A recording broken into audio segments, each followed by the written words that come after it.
everybody. Welcome to class. We are going to start our math block by kind of thinking back on what we've been learning so far. We have talked about counting up to 10. We've talked about counting up to 20. And we've talked about 10 frames. Can you guys remember, of course it says it in the name, how many empty squares are in our frame here? There's 10, very good. So what we're going to be doing today is we're just going to be adding another 10 frame to that so that he has a friend. And we're going to be talking about adding our numbers. So we're springing into addition, which is exciting. And we're going to expand our knowledge of addition, okay?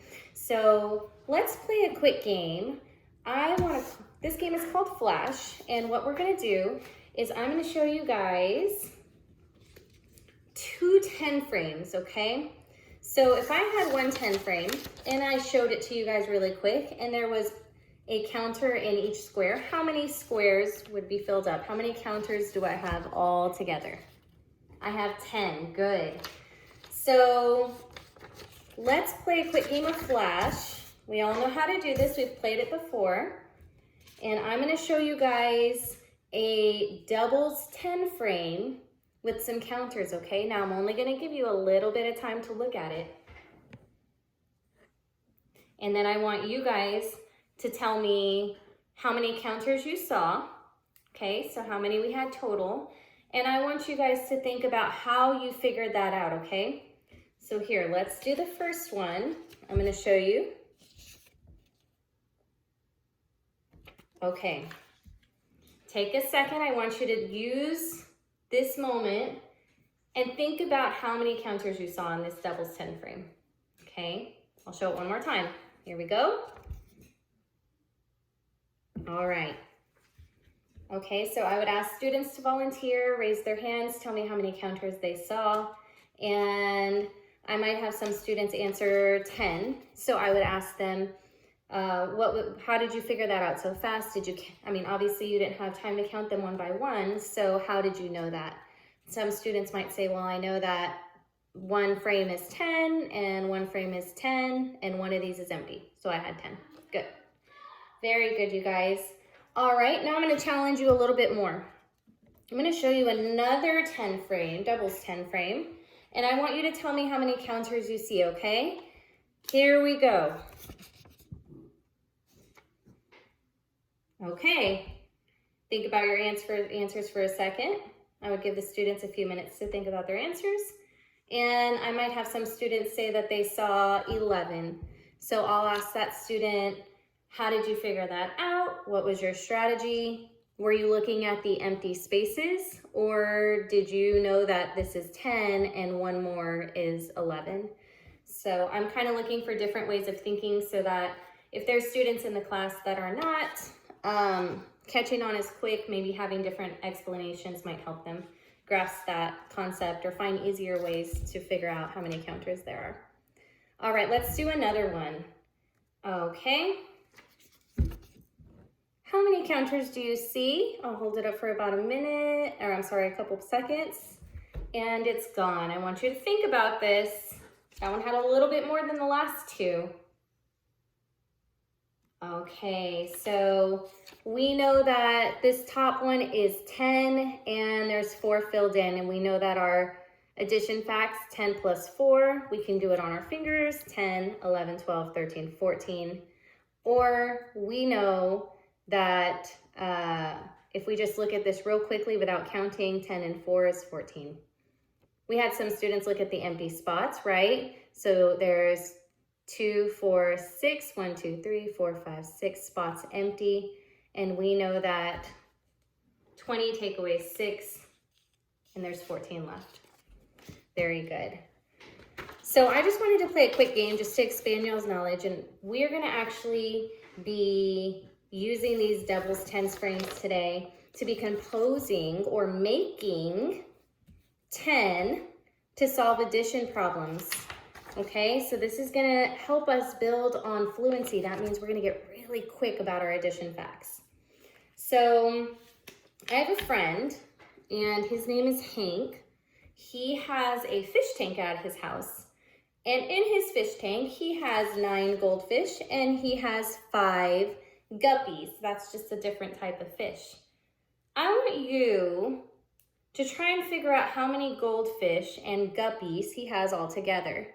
Now take a few seconds, chat with your elbow partner, and I want you to retell that quick little story to each other. And I want you to try and figure out if we need to add or if we need to take away fish to figure out how many fish all together are in the tank. Go ahead and think for a second.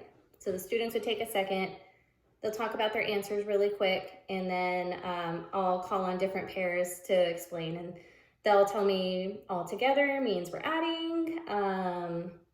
We need to figure out how many fish combined. So we're adding the goldfish and the guppies, and then we'll move on. So I would have a class set of the double 10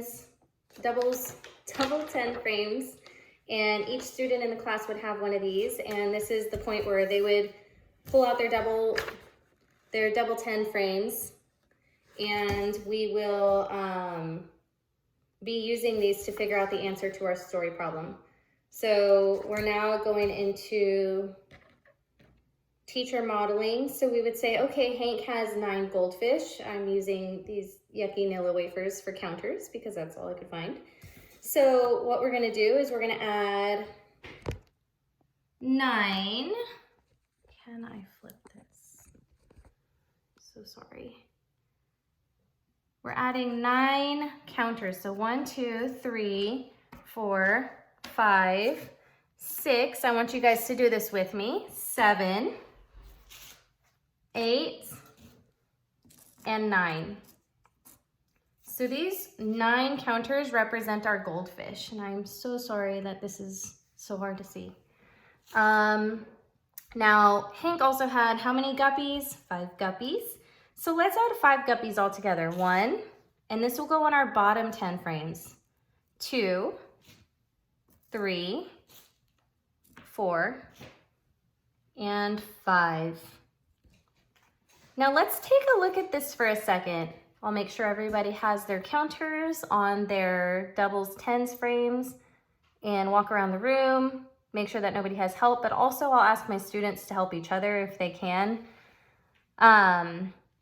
So let's count these really quick just so that we can see how many we have total. Let's count all together. 1, 2, 3, 4, 5, 6, 7, 8, 9, 10, 11, 12, 13, 14. Very good. So we can say, what's our addition problem? 9 plus how many? Good. 5 equals 14. Excellent. Now I want you guys to look closely at the counters, and I want you to think about if there is a way that we could move any of these counters so that we can solve this addition problem without having to count. Can anybody think of a way that we can move this around, fill up our doubles 10 frame, so that it'll look more filled in and we can count easier? Okay, good. So maybe we might move this one up here. And can you explain to me how that might help us count faster or be able to tell our total by just looking at this? And the student might say that, well, we know that we have 10 up here and there's 4 spots left, so that's 14. Or I see that there's 1, 2, 3, 4, 5, 6 spots empty, so I know that there's 14 in here. And I'll just call on a few students to explain their answers so that we can have different ways of looking at the same problem. And then I'll probably call one student to come up and then just show us how they moved their counters around. Alrighty. So did our total number of counters change at all? No. When the counters are arranged this way, I can easily see that 10 plus 4 equals 14, correct? Good. Alrighty. So remember, our original problem was 9 plus 5 equals 14, right? So would you guys agree that 10 plus 4 and 9 plus 5 are the same, or are they different? And then I'll have students say, well, they're the same because they each come out with 14. Good. Alrighty. Let me clear off my board real quick. So I would then move on to model a few different problems, obviously staying between 0 and 20 so that the students can see how they would do it on their doubles 10 frame mat. And then we would move on to some more guided practice. So each student has their frames, and then each student would have, regular counters. They would each have 20 of them. And I would create a chart on the board titled Compose 10 to Add. And then I'm writing steps. So the steps that I'm writing on our board would be to create the word problem on your 10 frames. So for example, 9 plus 5, I would have them build the 9 plus the 5 on their 10 frame first. And then we are going to move the counters to create a group of 10 and move our remaining counters to the bottom. Now our new equation would be 10 plus 5, for example, is 14. So we will do a few of those guided. We'll discuss it as a class so that it's more of a group activity. And then I would have the students working with their elbow partners, and they would be completing a spring into addition worksheet. So there are 20 problems on here total. This would be something that they would work in partners or at their group together so that they have more collaboration and they can talk about their answers and discuss different ways that they come up with the problems.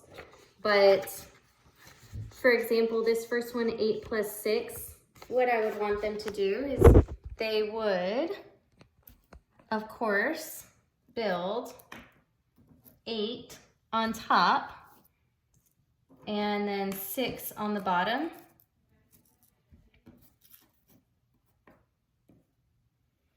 And then I would have them in their groups, make the group of 10 and then keep the remaining on the bottom.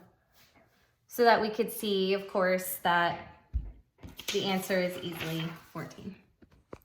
So, oops, I'm sorry, dropping cookies everywhere.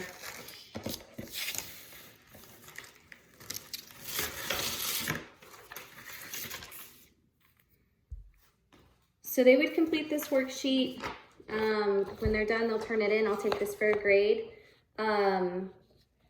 For students who don't finish, I would have them complete it for morning work. For students who finish quickly, I would have them work in pairs to play Flash as partners. And then they could just create more of that automaticity with addition for numbers 0 to 20. All right, you guys, so today we learned about composing or making sums of numbers up to 20. Tomorrow we're going to be reviewing and practicing some more, okay? Great job today.